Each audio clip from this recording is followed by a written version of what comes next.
महाराज जी राधे राधे। हाँ मैया। मैं मुरैना से आया। बताओ।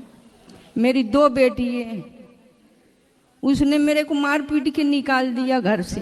बेटी ने? बेटी ने। अच्छा। और दूसरे के संग रहता है, दूसरे आदमी के संग रहता है। मेरे को मार मार के दीवार में पटक पटक के मारी, मुंह पटक पटक। कौन, बेटी ने कि बेटे ने? बेटी ने। बेटा नहीं है मेरा एक भी। लड़की है 2 बस। तो बेटियां मारती हैं आपको? हाँ। शादी हो गई उनकी? शादी है, लड़का एक एक दोनों पे। तो आपको क्यों मारती हैं? दूसरे के संग रहता है इसलिए। कौन रहता है? लड़की दूसरे आदमी के संग रहता है।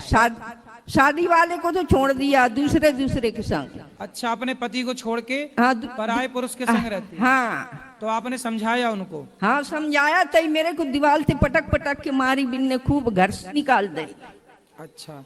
यूं तो दोनों बेटी ऐसी हैं? दोनों। फिर अब बताओ मैं क्या आपकी सेवा करूं? अब महाराज जी मैं यहाँ आवे को रह गए, आपकी कृपा है तो मैं यहाँ बनी रहा हूँ आपके पास। ठीक है मैया, आपको यहीं रहना गौरी गोपाल में। आपका ये दास अनिरुद्ध बेटा बनकर आपकी सेवा बहुत करेगा। मारी महाराज जी, बहुत कान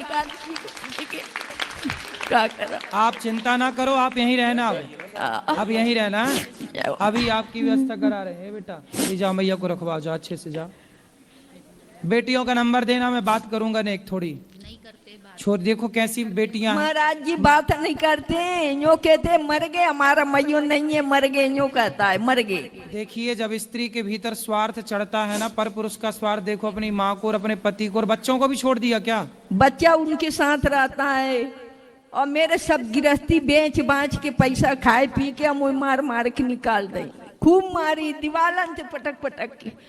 तेजाब डाल रही थी मुंह में पकड़ के, तेजाब। फिर बड़ी मुश्किल से निकल के आई महाराज,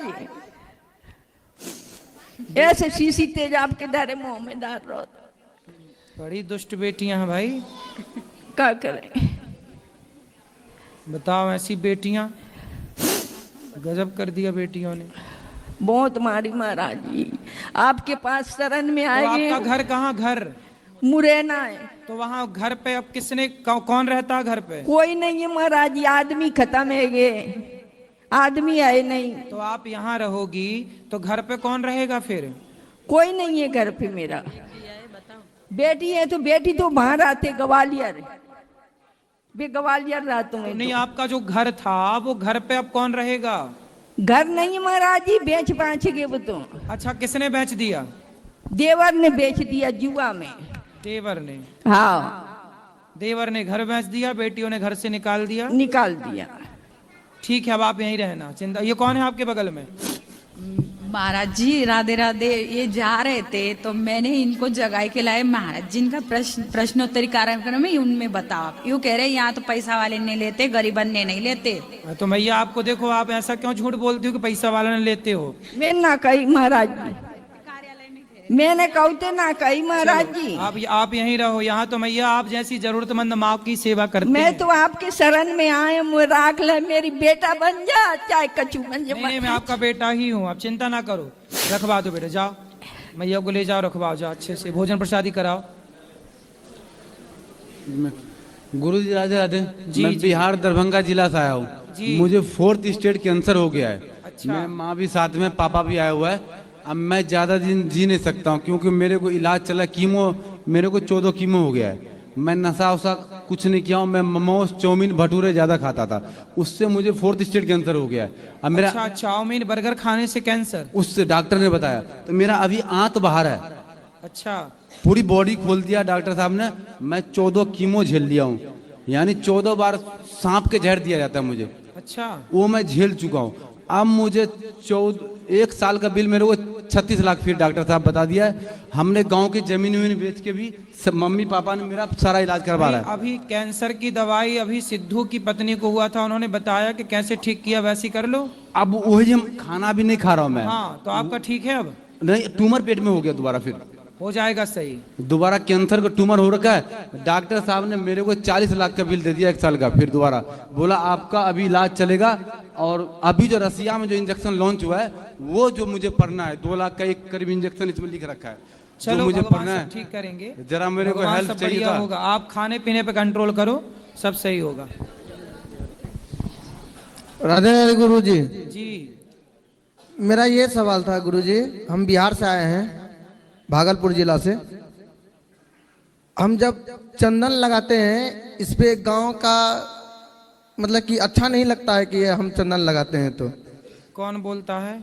मेरा गांव का आदमी बोल रहे हैं कि चंदन जब लगाते हैं ना तो उसको अच्छा नहीं लगता है, बोलता है ऐसा लगाता है वैसा लगाता है। मतलब बहुत तरह तरह के सवाल को नहीं बोलते हैं, बहुत तरह तरह के सवाल को उठाते हैं। हम 6 साल के बम्बई में भी रहे हैं, 6 साल हम बम्बई में भी रहे हैं महाराज जी। वहाँ पे कहीं पे भी अपमानित नहीं हुआ है, लेकिन मेरे गांव में अपमानित बार बार मतलब कि किया जाता है टिक्का के बारे में। और यही आपसे गुजारिश है कि टिक्का के बारे में क्यों अपमानित होता है। ये बड़ी विडंबना है कि देखो, जो शब्द का खा के थूकते हैं, समाज उन्हें अपमानित नहीं करती, उन्हें गलत नहीं कहती, पर कोई माला पहन ले, तिलक लगा ले और भगवान का नाम जपने लग जाए, लोग उसका मजाक उड़ाते हैं, लोग उन्हें गलत कहते हैं। हम ये बचपन सनातन का बहुत बड़ा दुर्भाग्य है कि लोग अपने धर्म का और अपने धर्म के आचरण पर चलने वाले लोगों का अनादर करते हैं, और जो खुलेआम गलत हैं उन्हें लोग गलत नहीं कहते। आप सही राह पर चल पड़े, तिलक लगाएं और तुलसी पहन लें तो लोग पाखंडी, ढोंगी और ना जाने क्या क्या कहते हैं। नया मांस मछली भी खाते हैं महाराज जी, नहीं हम जो है लहसुन प्याज कुछ नहीं खाते हैं। आप अच्छे हैं, चलते रहिए, जमाना क्या कहता है परवाह ना करिए, अच्छी राह पर चलिए, भला होगा आपका। Thank you Radhe. राधे राधे गुरु जी। जी पहले तो बहुत अच्छा लग रहा है आपको आज साक्षात देखने का मौका मिला है, और रोज टीवी पर या फोन में देखते हैं, तो बहुत बहुत प्रणाम। मेरा राधे जी महाराज जी मेरे ना 2-3 प्रश्न हैं। मैं मन से बहुत परेशान रहता हूँ उन चीज़ों को लेकर के। पहले मैं मीट मछली बहुत खाया करता था, लगभग डेली खाया करता था। मुझे बाबा नीम करोली महाराज जी, मैं उन्हें अपने जीवन में गुरु मानता हूँ। उनकी प्राप्ति के बाद से सब कुछ छूट गया, सब मैं बिल्कुल इन सब चीज़ों से दूर हो गया। नशा कभी नहीं किया, लेकिन मीट मछली कई बार बहुत सारे ऐसे कर्म हुए हैं, जैसे चींटी मर गई, मच्छर, हम लोग घर में हैं, मोर्टीन लगा रहे हैं, मच्छर मर रहे हैं, तो जाने अनजाने में जीव हत्या बहुत हो रही है। उसका क्या होना है महाराज जी? कोई बात नहीं, उसके प्रायश्चित के लिए सूर्य भगवान को जल चढ़ाया करिए, नित्य भगवान नाम का जाप करिए।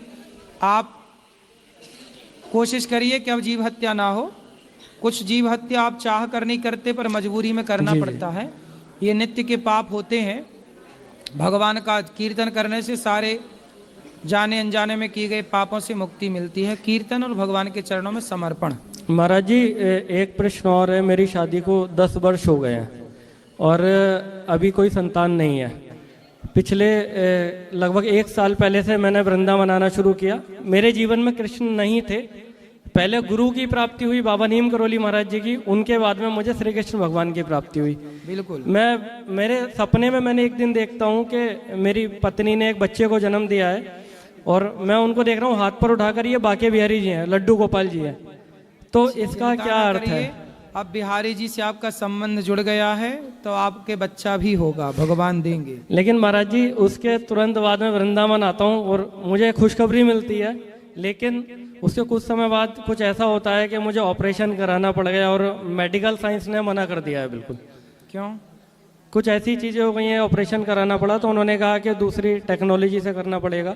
लेकिन अभी मैं फिर भी मैं सिर्फ और सिर्फ ईश्वर में विश्वास रखता हूँ। मैं जानता हूँ जो साइंस के पास नहीं है वो भगवान चाहे तो पल भर में सब कुछ बदल सकते हैं। बिल्कुल, भगवान कर्तुम अकर्तुम अन्यथा कर्तुम सर्वसामर्थ, सब कर सकते हैं। गुरुजी कभी कभी जब करिए बस। देखो आपके लिए एक बात बताऊं, बेटा हो जाए भगवान करे आपके, और आपका सारा कष्ट दूर हो। दूसरा एक पक्ष ये भी है कि भगवान यदि कुछ नहीं देते